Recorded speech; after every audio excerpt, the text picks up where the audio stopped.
राधे राधे। चलिए आज हम आपको सकट चौथ की कथा सुनाते हैं।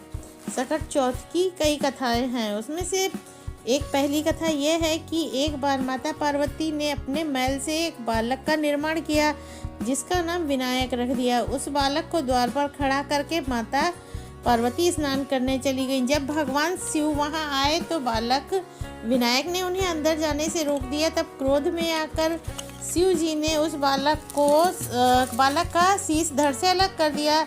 इसका पता जब माता पार्वती को चला तो वो बहुत क्रोधित हुई और रौद्र रूप धारण कर ली। तब भगवान शिव ने हाथी का शीश विनायक के धड़ पर लगाया और उन्हें दोबारा जीवित किया। गजमस्तक होने के कारण माता पार्वती के यह पुत्र का नाम गजानन यानी श्री गणेश कहलाए। जिस दिन यह घटना हुई थी उस दिन माघ मास के कृष्ण पक्ष की चतुर्थी तिथि थी, इसलिए संतान की उन्नति के लिए संकट चौथ का लोग व्रत करते हैं। इसे गणेश चौथ भी कहते हैं। गणेश जी की पूजा के साथ साथ इसमें माता पार्वती की भी पूजा करनी चाहिए। इस दिन माताएं अपने बच्चों को नहला धुला के साफ कपड़े पहनाती हैं और माता पार्वती और गणेश जी का व्रत करती हैं। एक इसकी दूसरी कथा है। सो अब और दूसरी कथा सुनिए आप लोग। एक नगर में एक बुजुर्ग माता हुआ करती थी जिनका एक बेटा और बहू थे। बूढ़ी अम्मा को आंखों से दिखता नहीं था, लेकिन वह परम गणेश भक्त थी।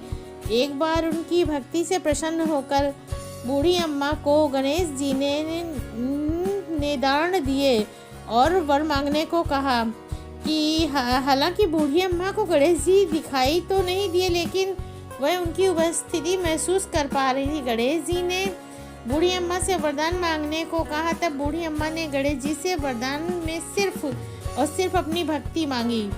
यह देख गणेश जी प्रसन्न हुए कि बूढ़ी अम्मा तो चाहती तो अपने घर परिवार के लिए सब कुछ मांग सकती थी, किंतु उसने कुछ नहीं मांगा, ना अपनी आंखों की रोशनी भी मांग सकती थी, वो भी नहीं मांगा, लेकिन उन्होंने गणेश जी की भक्ति मांगी केवल। तब गणेश जी ने उन बूढ़ी अम्मा को संसार के सारे सुख प्रदान कर दिए। साथ ही गणेश जी ने उन बूढ़ी अम्मा को वरदान दिया कि उनका बेटा और बहू सदैव उनकी सेवा करते रहेंगे।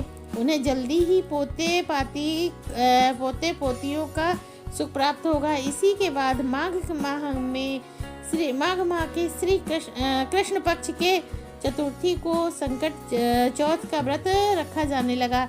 अगर आप भी संकट चौथ का व्रत रख रही हैं तो इस दिन भगवान शिव पार्वती और गणेश जी का पूजन करना चाहिए। चौथ का व्रत के बारे में पूरी जानकारी लेनी चाहिए और विधि विधान से ही गणेश चौथ का व्रत करना चाहिए।